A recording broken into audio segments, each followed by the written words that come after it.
Okay, so let's get it straight. Lily, a couple of years ago, I performed the Super Saiyan 2 Gohan test, a part of being the best year in America, technically, where things like Polka Dot, Nokia, Subaru, and Bayside was all confirmed. Now, what you have to understand specifically is this is the same year where I made the description for Simpson Namek. And when I played this at night about Manny Mill and the Secret Snake Club, it instantly turned yellow. I knew all my research was rewarded because everybody was laughing at the same time and I turned into a skeleton.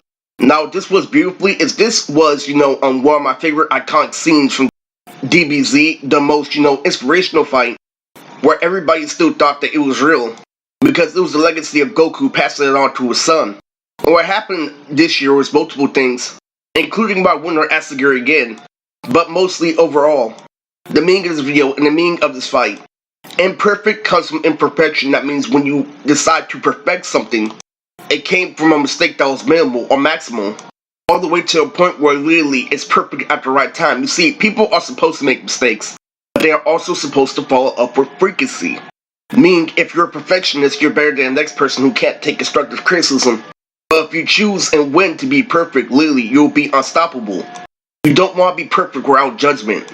And there is such a thing as perfecting someone in a video game. Now, what you have to understand about this is I was a part of a reality show where I benched 280 and everybody else benched 300. What I did was I chose Super Saiyan 2 Gohan as a silhouette in order to sneak in uppercuts with people like Mike from Platinum. And it was a good, reality show. I know what Super Saiyan 2 was. It was the concept of a little person getting inside a bigger person when on the street fighting. With fast speed and precision. My Gohan was unstoppable. I've grown with this anime, so much to a point where I imagine, Gohan being a black guy with dreads. Because of how much I banged and literally how much I love the color blue. Crip is a big contributing factor in this.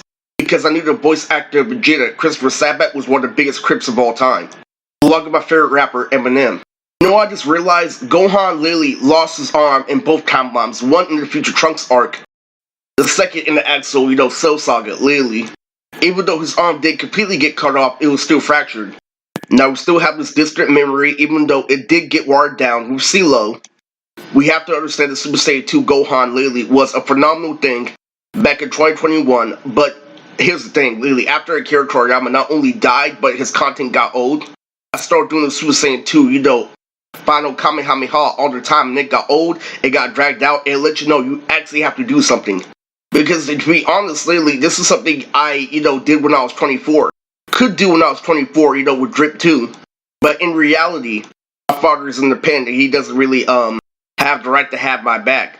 And another thing that you have to pay attention and not get confused with is that Gohan was still wearing purple. I was so far into Dragon Ball Z that this wasn't, just the first, but, it was getting to the second of the time that Gohan got, cocky and arrogant against a stronger villain like Super Saiyan 2 Boo Gotenks Absorbed. Now, I looked up a singer called Dolly Parton, and this was a phenomenal thing, but just remember, literally, I became the next Eminem on the radio and I had Skittles.